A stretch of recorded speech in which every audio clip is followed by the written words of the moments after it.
Dizem que devemos confiar na família acima de tudo, mas eu confiei na minha durante 12 anos e isso quase me custou a vida. Tudo começou com um presente de aniversário aparentemente inocente da minha enteada, um relógio personalizado. Parecia um gesto de paz, uma tentativa de reconciliação. Mas quando meu colega, um ex-militar, viu o objeto, o rosto dele perdeu a cor. Ele não me deu parabéns. Ele agarrou-me pelo braço e sussurrou que eu tinha um espião no pulso e que a minha vida estava em perigo iminente. O meu nome é Roberto e tenho 55 anos. Trabalho como operador de sistemas numa grande central de energia nos arredores de Setúbal. Não é um trabalho glamouroso, mas é honesto e paga as contas. Depois de 28 anos a garantir que milhares de casas têm luz e aquecimento, acumulei um patrimônio razoável e uma reforma confortável. Mas as pessoas só pensam na eletricidade quando ela falha. E eu só pensei na lealdade da minha família quando ela já tinha desaparecido. A minha casa, que antes cheirava a café fresco e torradas, agora cheira a vazio. A Helena, minha esposa há 12 anos, saiu de casa há 3 semanas. Disse que precisava de espaço. Chamou-lhe separação temporária, mas eu chamo-lhe cobardia. Ontem foi o meu aniversário.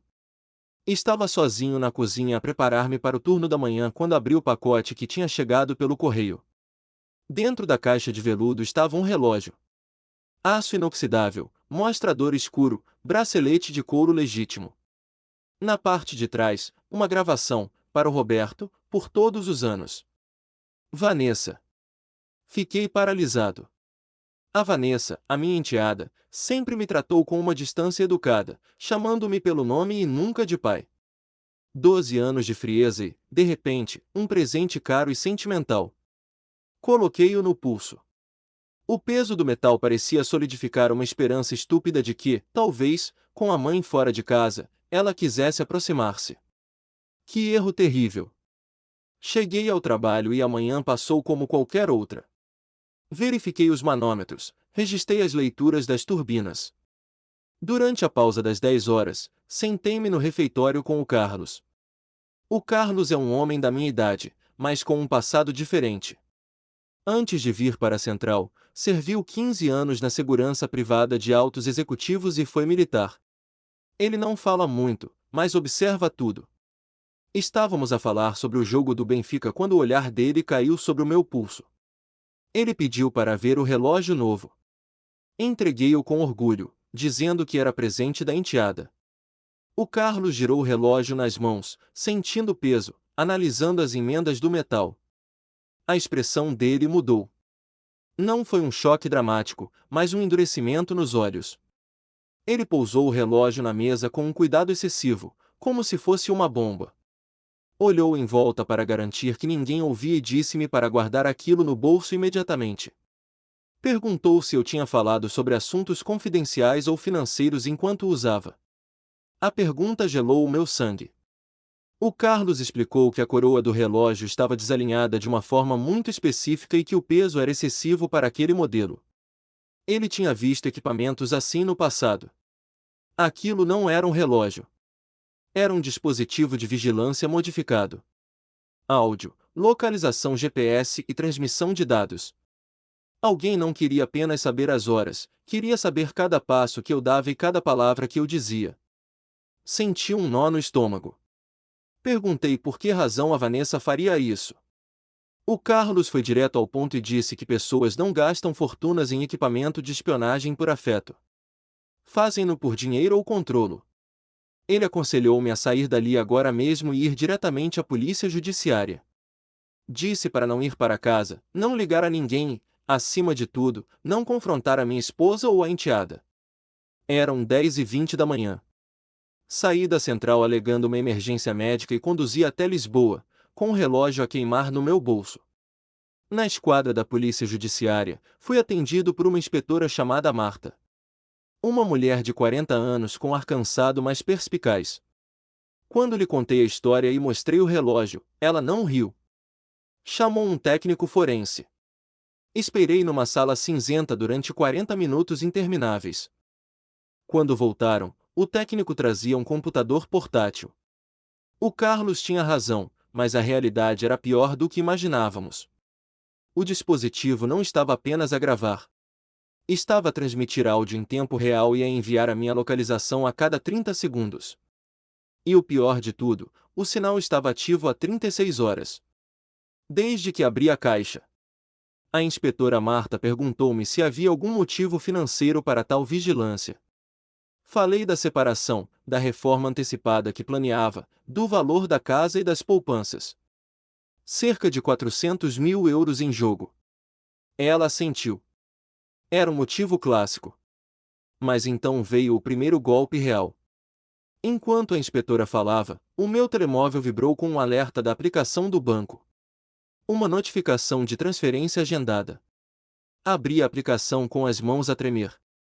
Não era apenas uma transferência.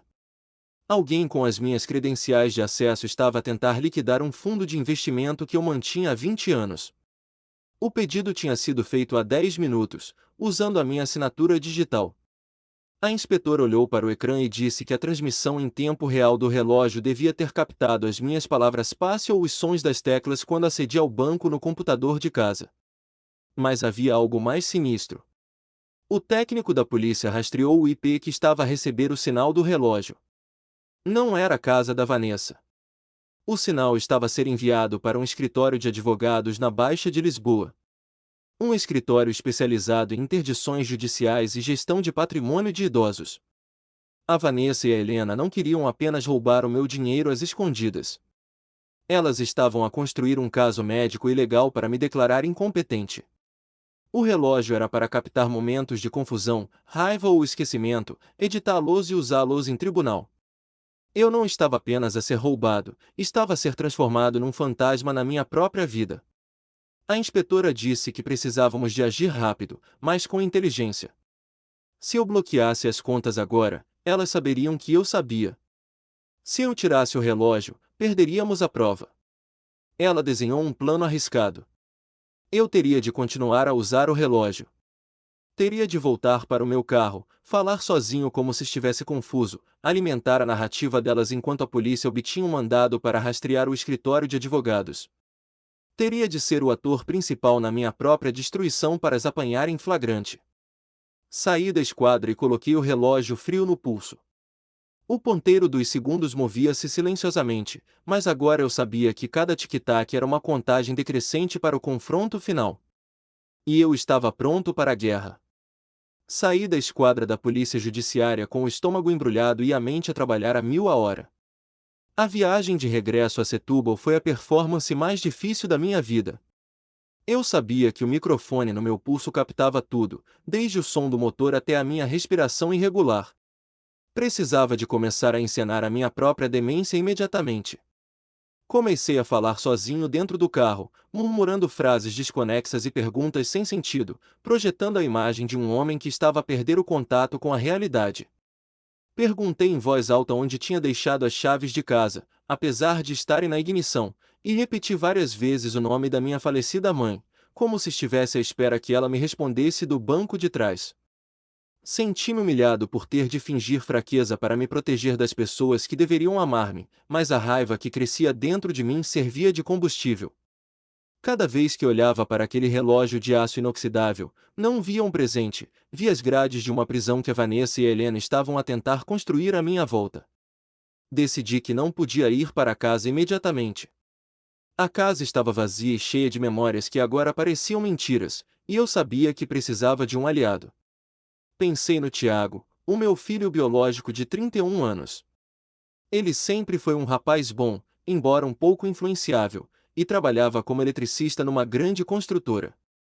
A relação dele com a madrasta e a meia-irmã nunca tinha sido muito próxima, mas ultimamente ele parecia estranho, distante, evitando os almoços de domingo. Precisava de saber se ele também tinha sido envenenado pelas mentiras delas ou se eu ainda podia confiar no meu próprio sangue. Mas não podia simplesmente ligar-lhe e contar a verdade, o relógio ouviria tudo. Tive de ser astuto. Liguei ao Tiago através do sistema alta-voz do carro, mantendo o tom de voz trêmulo e confuso que tinha adotado para o espetáculo. Disse-lhe que estava perdido, que não sabia bem onde estava, apesar de estar na estrada nacional que conhecia há décadas. Pedi-lhe que fosse ter comigo ao parque de estacionamento da zona portuária, um local barulhento com o som constante de contentores a serem movidos e gaivotas a gritar, alegando que precisava de ajuda para me orientar. Ele concordou imediatamente, com a voz carregada de uma preocupação que me pareceu genuína, mas que também escondia um nervosismo palpável. Quando cheguei ao cais, estacionei longe dos outros carros. O barulho das máquinas portuárias era ensurdecedor, o disfarce perfeito para uma conversa que não podia ser gravada. Antes de sair do carro, tirei o relógio. Envolvi-o no meu casaco grosso de inverno e tranquei-o no porta-luvas. O isolamento abafaria o som, e o ruído exterior faria o resto. Caminhei até ao carro do Tiago sentindo o pulso leve, mas o coração pesado. Ele estava encostado ao capô, a fumar nervosamente, e parecia ter envelhecido 10 anos nas últimas semanas. Tinha olheiras profundas e as mãos tremiam ligeiramente quando deitou fora o cigarro. Não perdi tempo com abraços. Olhei-o nos olhos e disse-lhe que sabia de tudo. Menti, claro. Eu não sabia de tudo, sabia apenas do relógio e da conta bancária, mas precisava de ver a reação dele. A tática funcionou melhor do que eu esperava. O Tiago desmoronou ali mesmo. As lágrimas vieram rápidas e o pedido de desculpa saiu num jorro atropelado de palavras. Ele confessou que a Vanessa o tinha procurado há 2 meses. Ela sabia que ele tinha voltado a jogar póquer online e que tinha acumulado uma dívida de 35.000 euros com agiotas perigosos da margem sul. Homens que ameaçavam partir-lhe as pernas se ele não pagasse até ao final do mês. Fiquei em silêncio, absorvendo o golpe. O meu próprio filho estava refém dos seus vícios, e a minha enteada tinha usado isso como alavanca. O Tiago explicou, soluçando, que a Vanessa lhe tinha oferecido um acordo: ela pagaria a dívida integralmente assim que conseguisse o controle dos meus bens. Em troca, o Tiago só precisava de corroborar a história da minha demência. Ele tinha de assinar declarações a dizer que eu me esquecia de coisas, que me tornara agressivo, que já não era capaz de gerir o meu dinheiro. Ele jurou que não sabia do relógio, que pensava que era apenas uma batalha legal feia, mas nunca imaginou que estivessem a vigiar-me eletronicamente. Disse que se sentia um lixo, que não conseguia dormir, mas que o medo dos agiotas o tinha paralisado. Olhei para o mar cinzento e senti uma mistura de decepção e clareza tática. A Vanessa não era apenas gananciosa, era uma estratega cruel que explorava as fraquezas de todos à sua volta. Mas ela cometeu um erro fatal, subestimou o laço entre pai e filho. Agarrei o Tiago pelos ombros e disse-lhe que ele ia parar de chorar naquele instante. Disse-lhe que eu ia resolver o problema da dívida dele. Eu tinha um fundo de emergência que a Helena não conhecia, dinheiro antigo de uma herança da minha avó que nunca tinha misturado nas contas conjuntas. Prometi que pagaria os 35.000 euros na manhã seguinte, livrando-o dos agiotas para sempre. Mas havia uma condição. O Tiago tinha de se tornar o meu agente duplo. A partir daquele momento, ele continuaria a falar com a Vanessa e a Helena. Ele diria exatamente o que elas queriam ouvir. Diria que eu estava pior a cada dia, que me tinha visto a falar com objetos inanimados, que eu tinha saído de casa de pijama. Ele seria os olhos e ouvidos delas, mas estaria a reportar tudo a mim. O Tiago olhou para mim, com o rosto banhado em lágrimas, e assentiu vigorosamente. Vi no olhar dele não apenas alívio, mas uma determinação feroz de corrigir o erro terrível que tinha cometido. Ele aceitou a missão como uma penitência. Voltei para o meu carro e coloquei o relógio no pulso. O metal frio parecia agora uma arma que eu controlava. Liguei o motor e, enquanto conduzia de volta para a casa vazia, retomei a minha atuação para o microfone, murmurando sobre ruas que não existiam e datas erradas. Mas por dentro, a minha mente estava afiada como uma lâmina. Eu sabia agora quem eram os jogadores, sabia quais eram as apostas e tinha acabado de virar uma peça fundamental do tabuleiro contra elas. Elas queriam um velho confuso e senil? Eu dar-lhes-ia o melhor espetáculo das suas vidas, enquanto preparava a armadilha que as apanharia todas de uma só vez. A caça tinha começado. A notificação judicial chegou numa quarta-feira chuvosa, entregue por um oficial de justiça que parecia constrangido ao ver-me atender a porta de pijama às 2 da tarde. Era parte do meu teatro, claro. Recebi o envelope pardo com mãos trêmulas fingidas, mas assim que fechei a porta e me certifiquei de que o oficial já tinha virado as costas, a minha postura endireitou-se. Abri o documento na bancada da cozinha, longe do alcance auditivo do relógio que tinha deixado propositadamente na mesa de cabeceira do quarto, alegando em voz alta que o tic-tac me estava a dar dores de cabeça. O conteúdo do processo era um soco no estômago, mesmo estando eu à espera dele. A Vanessa tinha avançado com um pedido de interdição urgente, alegando incapacidade cognitiva severa e risco iminente de dilapidação patrimonial. O documento descrevia o Roberto que eu tinha inventado para a escuta, um homem que falava com eletrodomésticos e se esquecia do próprio nome. Mas o verdadeiro choque estava na página 4. Anexado ao pedido estava um relatório médico detalhado, assinado por um tal Dr. Nuno Alves, um neurologista com consultório na Amadora. O relatório diagnosticava-me com demência frontotemporal em estágio avançado, citando consultas que nunca aconteceram e testes que nunca realizei. Li aquelas mentiras clínicas com um misto de fúria e satisfação. Elas tinham cometido o erro fatal de falsificar documentos oficiais.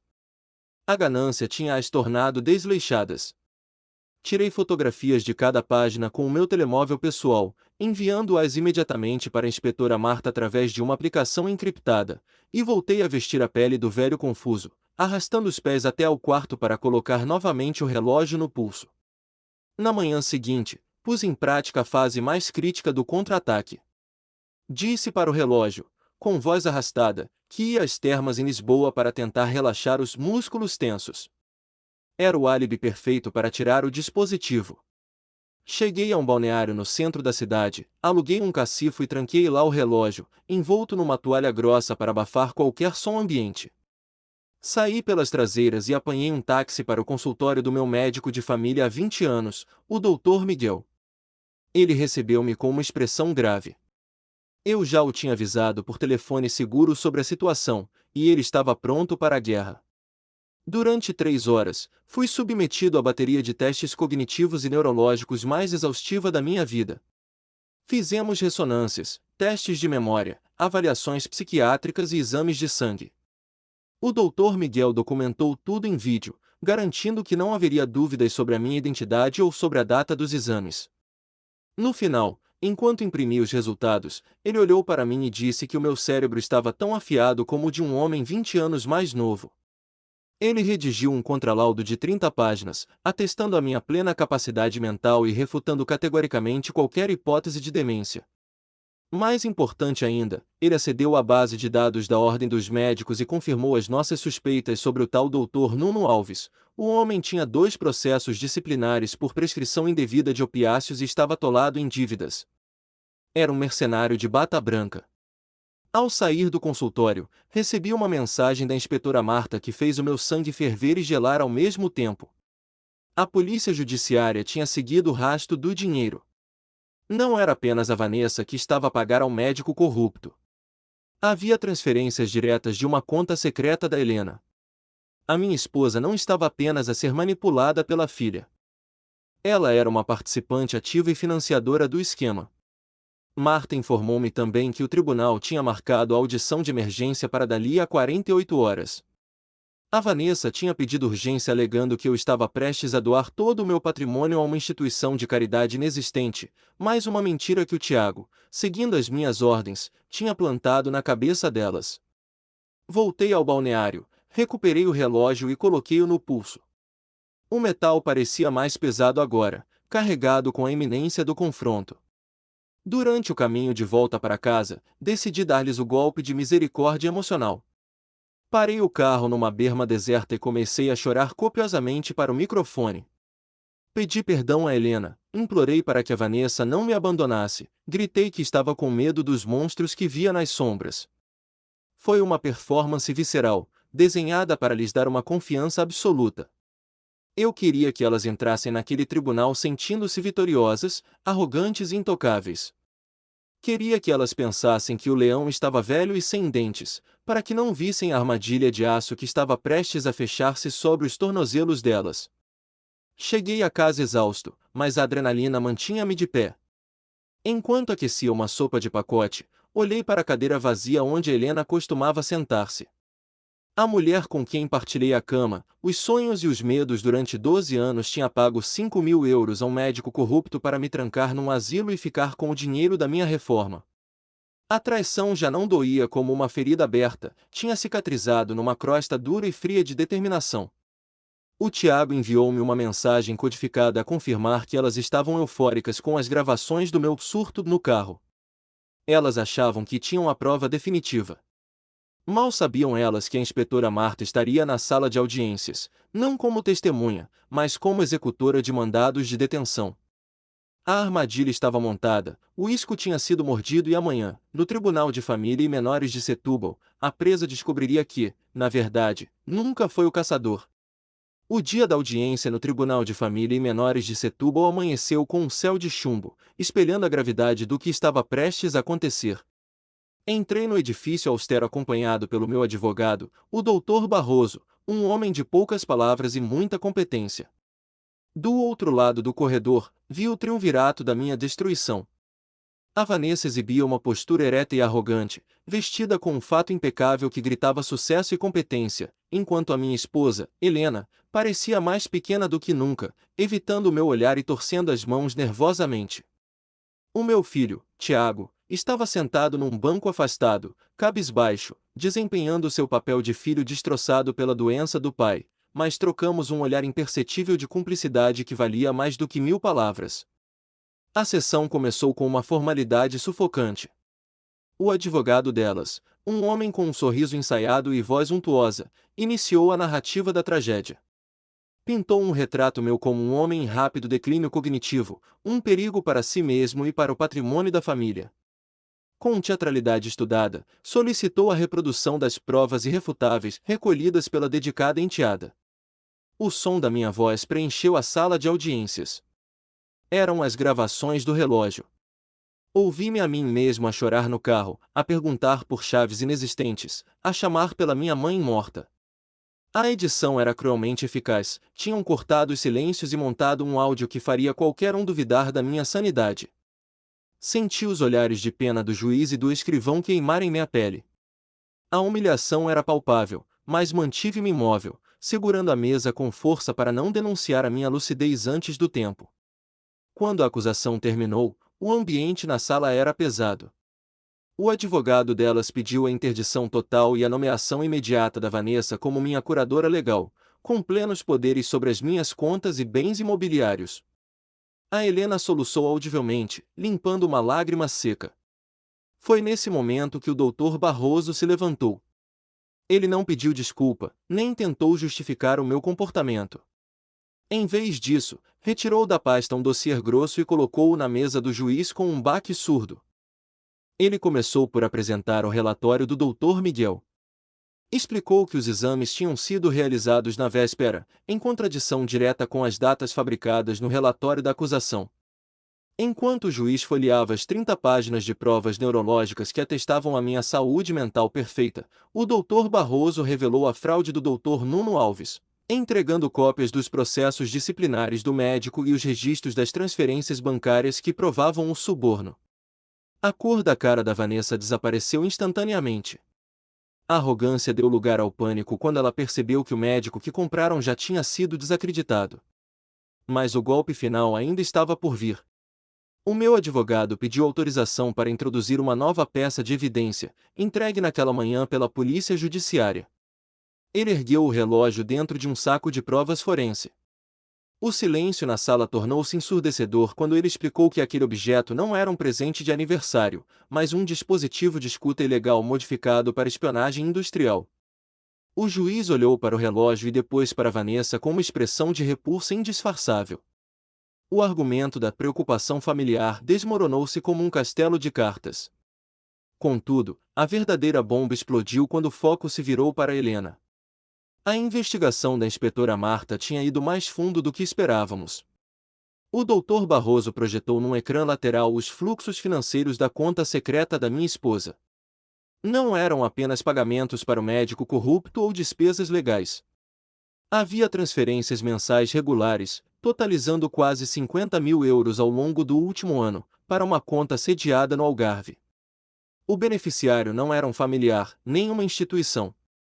Era um homem chamado Ricardo, um instrutor de golfe 20 anos mais novo que eu. A sala ficou suspensa num choque coletivo. A Helena não estava apenas a tentar roubar a minha reforma por segurança ou medo da velhice. Ela estava a financiar uma vida nova com um amante secreto, usando o dinheiro que eu tinha suado durante 30 anos na central elétrica para construir o nosso futuro. A revelação foi tão brutal que até a Vanessa pareceu surpreendida. A mãe tinha escondido os seus próprios segredos da filha cúmplice. A Helena começou a hiperventilar, percebendo que a sua imagem de esposa sofrida e dedicada tinha sido estilhaçada para sempre. Ela não era uma vítima das circunstâncias, era a arquiteta de uma traição dupla, emocional e financeira.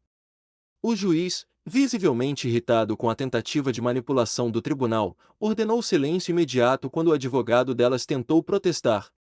Ele declarou que as provas apresentadas indiciavam a prática de crimes graves, incluindo burla qualificada, falsificação de documentos e escutas ilegais.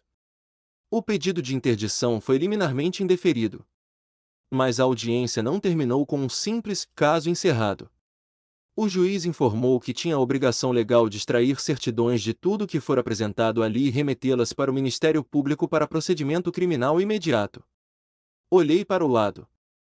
A Vanessa estava petrificada, com o olhar fixo no vazio, calculando os anos de prisão que a esperavam. A Helena chorava, mas agora as lágrimas eram de terror genuíno. E eu, o homem que elas tentaram apagar, estava ali, de pé, inteiro e vingado. Mas a vitória tinha um sabor amargo à cinza. A mulher que eu amara tinha planeado descartar-me como lixo para sustentar um amante com meu dinheiro. A família que eu conheci estava morta e enterrada naquela sala de tribunal. Fiz um sinal discreto ao Tiago, que baixou a cabeça em respeito. A justiça estava a ser feita, mas o preço emocional era devastador. As portas da sala abriram-se e, no corredor, vi a inspetora Marta e dois agentes fardados à espera. A audiência civil tinha acabado, mas o pesadelo criminal delas estava apenas a começar. Ver a minha esposa e a minha enteada serem conduzidas para o carro celular, algemadas e cercadas por agentes da polícia judiciária, não foi o momento de êxtase que eu imaginava nos meus sonhos de vingança. Foi um momento de silêncio profundo e pesado. A Vanessa mantinha o queixo erguido, uma máscara de frieza até ao fim. Incapaz de aceitar que a sua inteligência arrogante tinha sido superada pela paciência de um homem que ela considerava inferior. A Helena, por outro lado, estava desfeita. Enquanto passava por mim, escoltada por um agente, vi nos olhos dela um pedido mudo de socorro, o olhar de quem percebe tarde demais que trocou uma vida de estabilidade e afeto por uma ilusão no algarve financiada com crime. Não desviei o olhar, mas também não sorri. A indiferença era a única resposta que ela merecia.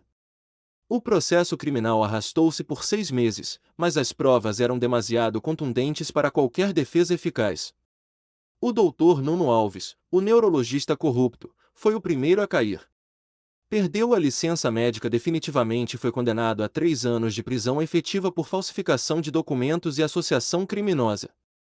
A Vanessa, identificada como a cabecilha da conspiração, apanhou 6 anos. O tribunal foi impiedoso com a natureza predatória do esquema, especialmente pelo uso de tecnologia de espionagem contra um familiar vulnerável. Quanto a Helena, a descoberta das transferências para o amante agravou a sua situação. Foi condenada a 4 anos. O tal Ricardo, o instrutor de golfe, foi investigado por receptação, e o dinheiro que ela lhe enviou foi recuperado e devolvido à minha conta, embora eu sentisse que aquelas notas estavam sujas. O Tiago teve um destino diferente. Devido à sua colaboração essencial para desmantelar o esquema e ao facto de ter agido sob coação de dívidas de jogo, o juiz concedeu-lhe uma pena suspensa de 2 anos, condicionada a tratamento psiquiátrico para o vício do jogo e serviço comunitário. Cumpri a minha promessa e paguei as dívidas dele aos agiotas, garantindo que ele pudesse recomeçar sem uma arma apontada à cabeça. Hoje, a nossa relação é uma construção lenta e cuidadosa. Jantamos todas as quintas-feiras num restaurante modesto na Baixa de Setúbal. Não falamos sobre o passado, nem sobre a mãe dele. Falamos sobre futebol, sobre o trabalho na construção civil e sobre o futuro. Ele está limpo do jogo há 8 meses e vejo nele o homem que eu sempre soube que podia ser, livre da sombra tóxica da Vanessa. A casa onde vivi durante 12 anos foi vendida. Não conseguia dormir naqueles quartos sabendo que tinham sido palco de tanto planeamento malicioso. Com o dinheiro da venda e a recuperação dos fundos que a Helena tentou roubar, fiz algo que considero a minha verdadeira vitória moral. Não comprei um carro de luxo nem viajei para ilhas tropicais. Criei um fundo de apoio jurídico para idosos vítimas de fraude familiar e abuso financeiro. Chamei-lhe Fundo Lealdade. O dinheiro que a minha enteada cobiçava para financiar os seus caprichos serve agora para pagar advogados a quem não se pode defender de predadores domésticos. Sinto que, de alguma forma, transformei o veneno delas em antídoto para outros. A minha vida pessoal também encontrou um novo rumo, um que eu não esperava. Durante as idas frequentes ao tribunal, conheci a Madalena, uma oficial de justiça que tratou do meu processo com uma humanidade rara. Começamos com cafés curtos nos intervalos das sessões e depois de tudo terminado, convidei-a para jantar. A Madalena tem a minha idade, é viúva e possui uma franqueza desarmante que me conquistou. Não há jogos, não há segredos, e certamente não há presentes caros com segundas intenções. No meu último aniversário, ela ofereceu-me um livro sobre história naval portuguesa. Um presente simples, barato e genuíno. Ainda trabalho na central elétrica, mas a reforma definitiva está marcada para o próximo ano. Desta vez, será nos meus termos, sem ninguém a contar os dias para deitar a mão ao meu patrimônio. O relógio de aço inoxidável continua guardado num cacifo de provas da polícia, e espero nunca mais o ver. No meu pulso, uso agora um relógio de plástico barato que comprei numa feira. Ele não tem GPS, não grava conversas e não se liga à internet. Apenas marca as horas. E cada hora que passa é uma hora de liberdade, vivida com a consciência tranquila de quem olhou o mal nos olhos, sobreviveu e teve a coragem de recomeçar. A confiança é um vidro frágil que, uma vez partido, nunca se cola na perfeição, mas aprendi que podemos sempre instalar vidros novos e deixar o sol entrar outra vez. A vida continua, e a minha, finalmente, pertence-me apenas a mim.